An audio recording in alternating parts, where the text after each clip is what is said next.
1000 familias afectadas y decenas de vehículos dañados por las lluvias que inundaron el centro y sectores rurales de Flavio Alfaro, provincia de Manabí. 2 militares señalados como presuntos autores intelectuales del asesinato del general Gabela están en el Ecuador. El tercer producto reconstruido da detalles de otros involucrados. Ecuador importará 63.000 toneladas de arroz desde Uruguay, según la Cancillería de ese país. Bienvenidos a esta emisión de Televistazo. Al menos 1000 familias afectadas es el saldo de una inundación registrada esta mañana en Flavio Alfaro, provincia de Manabí. La emergencia ha provocado que varios sectores de la urbe y 8 comunidades rurales estén anegadas, informa Karen Ceballos. Lo que comenzó como una leve lluvia al amanecer de este miércoles en la zona norte de Manabí se convirtió en una gran emergencia. En Flavio Alfaro se reportó el desbordamiento del río Pescadillo, que inicialmente inundó la zona comercial del centro, pero que alrededor de las 10 de la mañana anegó 13 sectores urbanos. El río sigue subiendo. Imágenes muestran la fuerza de la corriente en las calles de la cabecera cantonal, que cubrió parcialmente vehículos livianos. El fenómeno del niño está comenzando, digo yo, porque esto nunca yo he visto. Tengo 30 años aquí en Flavio y nunca he visto esto. Estoy asustada. Según el informe preliminar de la Oficina Zonal de la Secretaría de Riesgos, habrían 1000 familias afectadas. Ciudadanos desde sus balcones grabaron la situación pidiendo ayuda. Las clases fueron suspendidas y al menos 4 planteles se reportaron inundados. Además, hubo deslizamientos en la vía de acceso a Flavio Alfaro, pero maquinaria ayudó a desalojar la tierra que se dio de la ladera. El COE cantonal tiene previsto reunirse a las 3 de la tarde y declararse en emergencia. El temporal afectó la producción de agua potable y el casco urbano está sin energía eléctrica.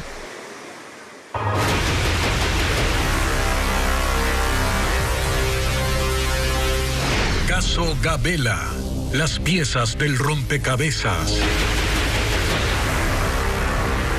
Los 2 generales implicados en el asesinato del ex comandante de la FAE, Jorge Gabela, como posibles autores intelectuales, están en el país. Según el perito Roberto Mesa, existen motivaciones personales y económicas de los hechos para vincularlos. Paul Romero con el informe. El último registro de entrada al país del excomandante de la Fuerza Aérea, Rodrigo Bohórquez, fue el 30 de junio de 2021 desde Estados Unidos. Mientras tanto que el general Alonso Espinosa ingresó al Ecuador el 2 de junio de 2021, también de Estados Unidos. Los 2 oficiales no tienen registro de salida desde esa fecha. Según el informe del perito Roberto Mesa, responsable de la reconstrucción del denominado tercer producto, existen suficientes indicios para vincularles directamente a los 2 oficiales como autores intelectuales del asesinato del excomandante de la Fuerza Aérea, Jorge Gabela Bueno. Bohórquez, en 2008, como comandante de la FAE, presidió el comité de contrataciones que adquirió la flota de 7 helicópteros DRUF, y fue él quien reaperturó el proceso de adquisición de las aeronaves que Gabela echó abajo en 2 ocasiones. El 3 de febrero de 2010, Bohórquez amenazó a Gabela durante una comparecencia en la Asamblea Nacional. En el informe del perito, se señala que Gabela le reclamó a Bohórquez por el seguimiento de inteligencia de la FAE y que él le respondió: "Ya vas a ver lo que te pasa". Mientras tanto, Espinosa fue el encargado de la materialización del contrato y responsable de un convenio firmado con la empresa HAL de la India para la recepción anticipada de los helicópteros. Fue uno de los oficiales que conoció de las irregularidades y fallas técnicas de las aeronaves. Según el informe, también fue responsable directo de la orden de seguimiento al general Gabela por parte de agentes de inteligencia de la FAE. Además de los presuntos autores intelectuales del asesinato del general Gabela, en el informe del perito Roberto Mesa se menciona a otros involucrados en la línea de mando que permitió la compra de los helicópteros DRUF. La familia Gabela también señala a los ministros que desaparecieron el tercer producto en el año 2013. Jacqueline Rodas con más detalles del informe. Para que la compra de los 7 helicópteros DRUF a la empresa HAL de la India se concrete, fue necesaria una serie de decisiones que dan cuenta de una línea de mando que detalla el perito Roberto Mesa en el informe entregado ayer. Empieza con la llamada Honorable Junta de Defensa Nacional, que en 2008 declaró emergente la adquisición de las aeronaves y conformó la Comisión de las Fuerzas Armadas para que revise las bases del concurso. La presidía Rafael Correa, quien delegaba al vicepresidente Lenín Moreno. Quien asistía a las reuniones de la Honorable Junta era el vicepresidente de la Nación, delegado por el presidente, y que como delegado obviamente le tenía que informar todo lo que estaba sucediendo. En ese todo lo que estaba sucediendo está justamente el momento en donde el general Gabela pone a disposición del Comité de Contrataciones las denuncias. Se refiere a las irregularidades y advertencias técnicas sobre la calidad de los DRUB. En el informe también consta que fue el ministro de Defensa, Wellington Sandoval, quien entregó a Gabela 152 páginas con información de Internet que alertaban sobre los problemas de los helicópteros. Luego el gobierno cambió de ministro, nombró a Javier Ponce y finalmente se concretó la adjudicación a la cuestionada empresa. Fue él quien firmó la recepción de las 7 aeronaves. Pero para Patricia Ochoa, viuda de Gabela, hay otros responsables que no constan en el documento. Creo que todos los que integraron el comité institucional, cada uno de esos individuos, tienen que responder a la justicia, no solo por la pérdida del informe del caso Gabela, sino por también pedir cosas fuera de la ley, como pedir que no se investigue nada acerca de los DRUB. Entre esos funcionarios está Lenín Lara, el ministro de Justicia que en 2013 recibió el tercer producto bajo sigilo y reserva, documento que nunca más apareció. Ledy Zúñiga, quien dirigió la misma cartera de Estado en 2015, cuando presentó el supuesto informe final que, a decir del perito Mesa, estaba alterado. No tenía firma y concluía que la causa del asesinato del general Gabela fue un intento de asalto a su hija. Fueron más de 10 ministros que pasaron por la comisión creada por Rafael Correa para investigar el asesinato de Gabela, entre ellos José Serrano, María Fernanda Espinosa, César Navas y Fernando Cordero. Derli David Salazar Vargas, alias Francis, fue el autor material del asesinato del general Jorge Gabela, pero ahora se revela que pese a ser declarado muerto, 2 años más tarde de este crimen hay indicios de que estaría vivo y vinculado a otras actividades ilícitas. Así lo determina el último informe que presentó el perito Roberto Mesa. Bessie Granja con los detalles. Derli David Salazar Vargas, alias Francis, siempre fue un cabo suelto en la investigación del asesinato del general Jorge Gabela, cometido el 19 de diciembre de 2010. Francis, quien tenía 21 años en ese entonces, fue acusado por Jaime Arias Tomalá, alias Cojo Jaime, otro implicado en este crimen, de disparar el arma que acabó con la vida del excomandante de la Fuerza Aérea Ecuatoriana. Un año después del hecho, en diciembre de 2011, alias Francis fue detenido para investigación junto a Richard Párraga, otro implicado y que hoy está fallecido. Ambos fueron liberados 4 días después, tras presuntamente pagarle $20,000 al fiscal del caso. Actualmente, alias Cojo Jaime cumple condena en la penitenciaría del Litoral, mientras alias Francis, quien tenía un perfil de sicario, habría sido asesinado en el sector de Sauce 6 de Guayaquil en diciembre de 2012 por un supuesto ajuste de cuentas. Sin embargo, el perito Mesa hizo una insólita revelación en el tercer informe que entregó, en el cual indica que alias Francis registra actividades después de su supuesta muerte. Impresiones dactilares de registro civil señalan que Derli David Salazar Vargas posee otra identidad, Francisco Israel Cruz Vargas. El documento detalla que en algunos registros oficiales aparecen actividades ilícitas vinculadas a Derli Salazar Vargas, como si él estuviera vivo. Inclusive figura que votó en las elecciones presidenciales de febrero de 2021, 9 años después de su supuesta muerte. En torno a este caso, alias Francis siempre fue la pieza clave de esta investigación. Como detalla el informe del perito, fue quien recibió el pago del general de la Fuerza Aérea Ecuatoriana, que ordenó asesinar a Jorge Gabela. Lluvias récord en Japón dejan 6 muertos, 19 heridos y 5 desaparecidos. La Agencia de Manejo de Desastres reportó situaciones de emergencia en el suroeste de ese país, donde las inundaciones y deslaves han arrasado con decenas de construcciones. El deslave masivo ocurrió hace pocas horas en una montaña cerca de la localidad de Curume, donde los habitantes fueron llamados a abandonar sus viviendas. Algunas quedaron sepultadas y con ellas las personas que permanecen en el sitio.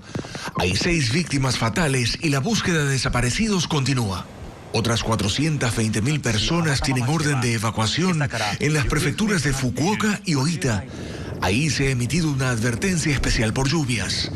Los deslizamientos han afectado a decenas de propiedades y son producto de las lluvias más intensas de la temporada, en medio de alteraciones climáticas en casi todo el mundo. Las imágenes reproducidas en informativos locales muestran ríos desbordados, así como calles inundadas en zonas urbanas, mientras que el gobierno ha formado una fuerza de tarea para coordinar respuestas ante la emergencia. El temporal lleva ya una semana y los pronósticos de mal tiempo se mantienen para los próximos días, debido a las altas temperaturas del verano que provocan mayor evaporación, más concentración de humedad en la atmósfera y, en consecuencia, lluvias extremas. La OTAN simplifica los requisitos para un eventual ingreso de Ucrania. El presidente Volodymyr Zelensky participó en el Consejo Especial esta mañana durante la cumbre en Lituania, donde se ha ofrecido más ayuda militar a Kiev. Ucrania no ha recibido aún la invitación formal de la OTAN para formar parte de la organización. Y es que al ser un país en guerra no está listo para incorporarse a la Alianza Militar Atlántica. Sin embargo, están dispuestos a obviar algunos pasos, como exigir a Kiev la presentación de un plan de acción de membresía y así acelerar el proceso cuando llegue el momento.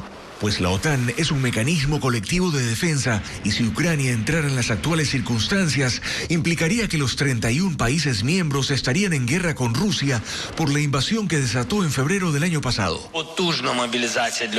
El presidente de Ucrania, Volodymyr Zelensky, ha pedido garantías de seguridad, un compromiso de largo plazo con su país en medio de la guerra. Así también, más armas de precisión para enfrentar a Rusia en la contraofensiva.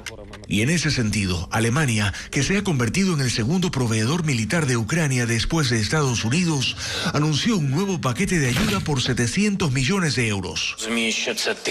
Y sobre la decisión de Estados Unidos de enviar las polémicas bombas de racimo para la defensa de Ucrania, Zelensky dijo que comprende el desafío que eso representa para el gobierno de Joe Biden, pero que desde el punto de vista de la defensa lo ve como algo justo, dado que Rusia estaría utilizando también esa munición que es capaz de provocar un gran daño en tierra, llegando incluso a ser un riesgo para la población civil. Vamos a una primera pausa y al regresar, Ecuador se alista para importar 63.000 toneladas de arroz pilado desde Uruguay. Al volver les contaremos los detalles de esa negociación. Y también cómo las autoridades del IES y del BIES buscan recuperar las inversiones fallidas hechas con el dinero de los afiliados. Conózcalo luego de la pausa. Ecuador se alista para importar arroz desde Uruguay. Las entregas se extenderán hasta fin de año. Francisco Garcés describe esta negociación. El Ecuador importará arroz para abastecer la necesidad de consumo nacional por un mes. El producto llegaría de Uruguay, país que confirmó que tras más de un mes de diálogos bilaterales, el Ecuador decidió reducir a cero los aranceles de ingreso del grano, así como no aplicar hasta diciembre el sistema de franjas de precios de la Comunidad Andina. Con esta decisión está previsto que Uruguay envíe 63.246 toneladas de arroz pilado. Una vez que terminaron los diálogos entre los dos países, la importación le corresponde a las empresas privadas que han solicitado los permisos. Varias de ellas están ligadas al mismo sector arrocero. Si todos salen los tiempos y todas las aprobaciones son rápidas, deberían estar entre 25 y 30 días, porque al venir de Uruguay, obviamente, lo que demora más es el tiempo de tránsito. La primera importación arribará al país en varias cargas durante los próximos meses para evitar desabastecimientos debido a los efectos de las inundaciones en las zonas de producción. Todo ello pese a la oposición de los arroceros, que creen que la producción sí podría abastecer las necesidades del mercado en lo que queda del año. Las últimas semanas, más de 20 empresas solicitaron los permisos para la importación de arroz. Y las resoluciones del gobierno también abren la puerta a las importaciones de arroz de otros países, en especial de Brasil.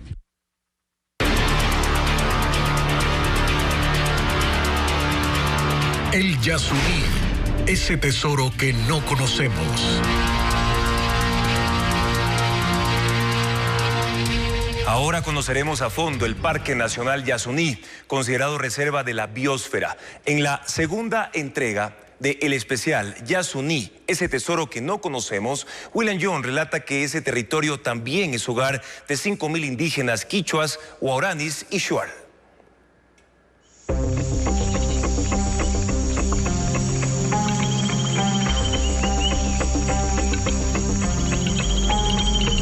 En lengua guaraní significa tierra sagrada.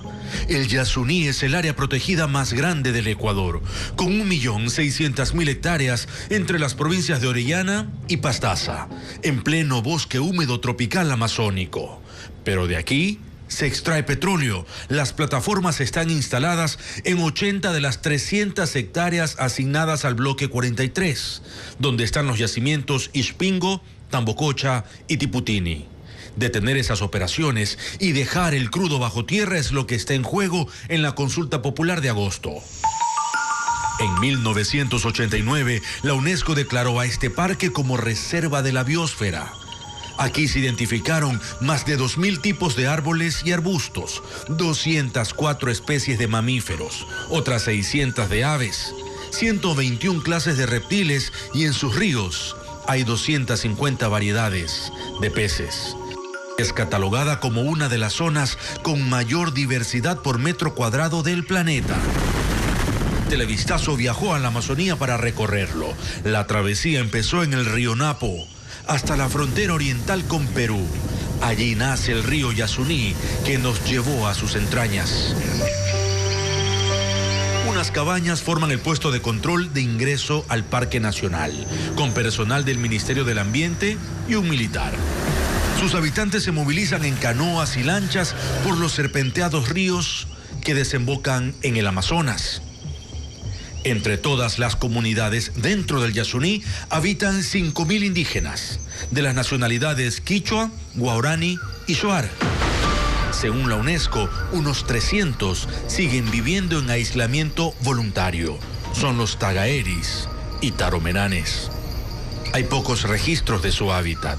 En 2018, la Secretaría de Derechos Humanos reveló estas imágenes aéreas, en las que fueron captados. Se agrupan en clanes, son seminómadas y no contactados. En 2008 se constituyó el área intangible, 800.000 hectáreas dentro del Yasuní, en las que se cree que ellos viven, por lo que allí no se puede desarrollar ninguna actividad extractivista. En el trayecto cruzamos el límite entre los territorios quichua y guaraní. En estas aldeas son alegres y disfrutan de la naturaleza, de cada rincón selvático. Aprovechan sus recursos para cazar y alimentarse. Nos permitieron acompañarlos a una jornada internándonos en Cahuimeno, una comunidad en el corazón de la selva. Entre sus tradiciones está la de conectarse con la naturaleza, sentirla y agradecer a la tierra por sus riquezas. En grupos familiares, los guaraní cantan y se purifican en la laguna Garzacocha, un espejo de agua.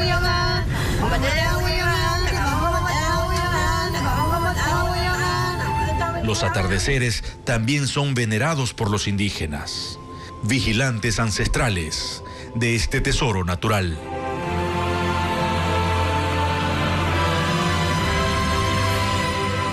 En la emisión de Televistazo de las 19 horas, en la tercera entrega de este especial, visitamos Aguarico, que es la puerta de entrada al Yasuní. En ese cantón conviven comunidades indígenas y plataformas petroleras.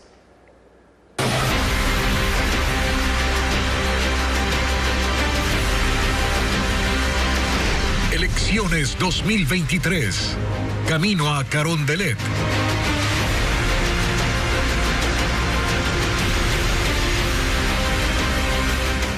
Esta noche el Consejo Electoral se reunirá para adelantar la campaña presidencial. Incluso el presupuesto que cada uno tendrá para su promoción en medios podría aumentar. Patricio Díaz con la información. El Tribunal Contencioso Electoral emitió la certificación de que no hay recursos contra los binomios presidenciales. Y con ello, el Pleno del Consejo Electoral se convocó para esta misma noche con el fin de actualizar el calendario de elecciones. Y el cambio que se definirá será adelantar la campaña presidencial. De acuerdo al acuerdo que tuvimos con las organizaciones políticas, si es que una dignidad quedaba ya en firme, era nuestro compromiso el que actualicemos el calendario electoral. La campaña electoral para los candidatos presidenciales estaba prevista que dure 10 días, del 8 al 17 de agosto. La intención sería que empiece al menos el fin de semana, es decir, se sumen algo más de 20 días. Y con adelanto de campaña se adelantaría también la promoción electoral en medios de comunicación, lo que implica que si antes el Consejo destinaba para cada candidato $154,000, ahora serían algo más de $300,000. Subirá porque el cálculo fue hecho para 16 binomios. Hoy se ha aprobado 8. Además, el Consejo dispuso que esta misma tarde inicie la impresión de las 13 millones de papeletas de la candidatura presidencial. Este martes se reunieron con las organizaciones políticas y definieron el diseño, con logotipos y ubicación de los postulantes en el documento.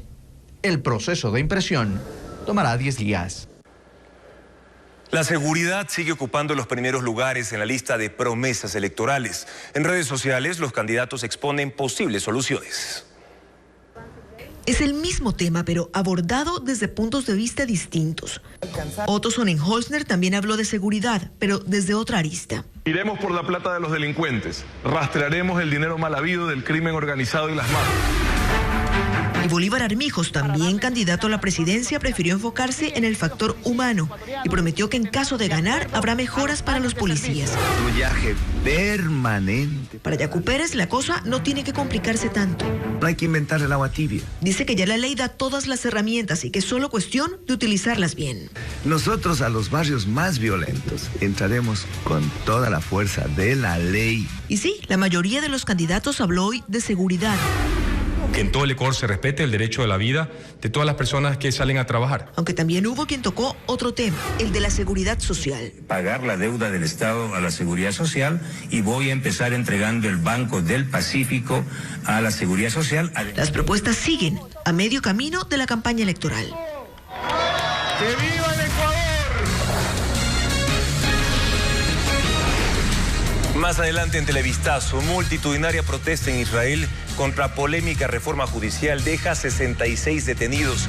La norma permite anular decisiones de la Corte Suprema.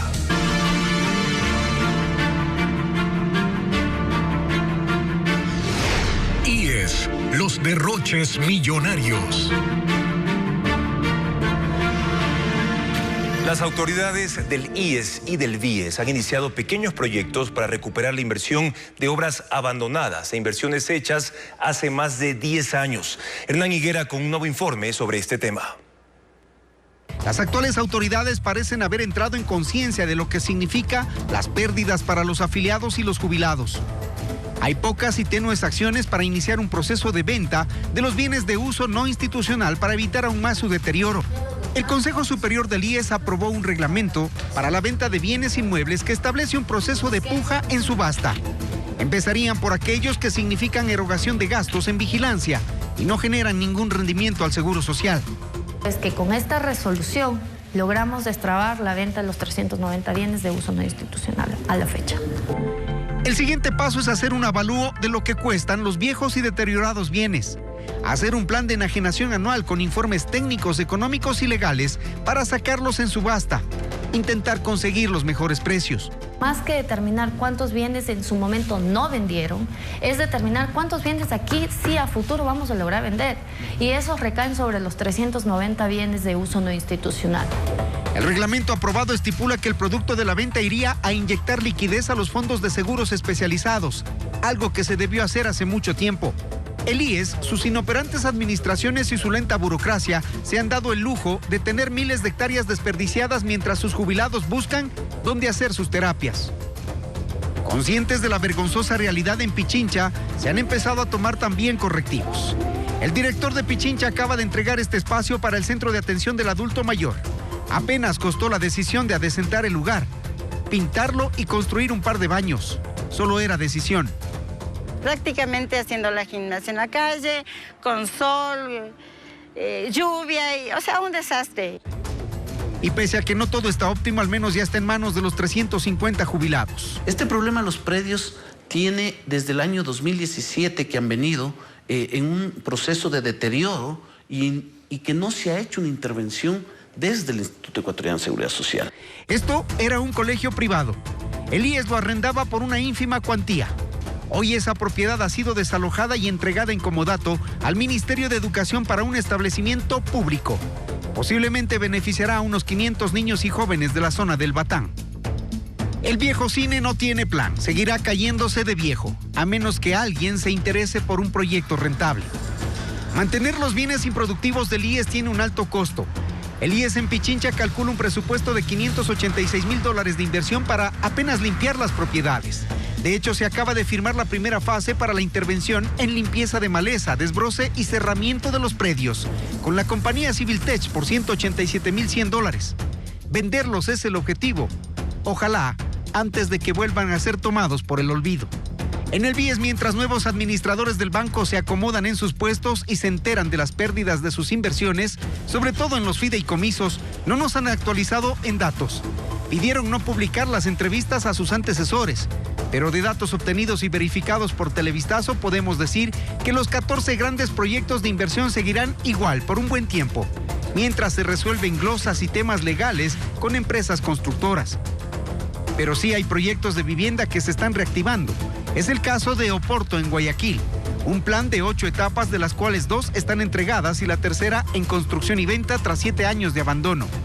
Hay recursos del BIES por cobrar, pero ya pasó del abandono a la recuperación. Tenemos ya vendidas el 80% de la etapa 3, que son alrededor de 100 casas. En Cuenca también está el fideicomiso El Tejar en plan de reactivación y es de lo poco que se conoce. Como se ve, el IES es una entidad llena de patrimonio pero en crisis financiera, con un enorme caos administrativo por resolver y las inseguras inversiones que no producen, como deberían hacerlo para el beneficio de afiliados y jubilados. El Consejo Metropolitano de Quito debate la conectividad a Internet dentro del metro. La interrogante surgió durante la comparecencia del gerente en la sesión, como reporta Alex Pila. La anterior administración había dicho que los usuarios del metro de Quito tendrían acceso a Internet desde septiembre, pero esto vuelve a ser incierto. El actual gerente indicó en su comparecencia ante el Consejo que la mayoría de metros en el mundo no tienen acceso a ese servicio por seguridad. En Canadá, por ejemplo, hay uno de los sistemas que te dice yo no quiero tener porque podríamos sufrir atentados. El trayecto del metro de Quito desde Labrador hasta Quitumbe es de 22 kilómetros y el tiempo de recorrido es de 34 minutos. Los pasajeros estarían desconectados con la superficie por ese tiempo. Yo les suelo decir, perdón la anécdota aquí, a los estudiantes muchas veces 2 horitas apaguen el teléfono, no les ha de llamar el presidente de la República esas 2 horitas. Entonces, son 34 minutos, ¿no? que les permite muchas veces hacer alguna otra actividad. El debate para saber si el metro tendrá internet o no aún está abierto. Anunciaron que en las próximas semanas se tomará la decisión. Mientras eso ocurre, al municipio anualmente le ha costado $36 millones mantener al metro de Quito.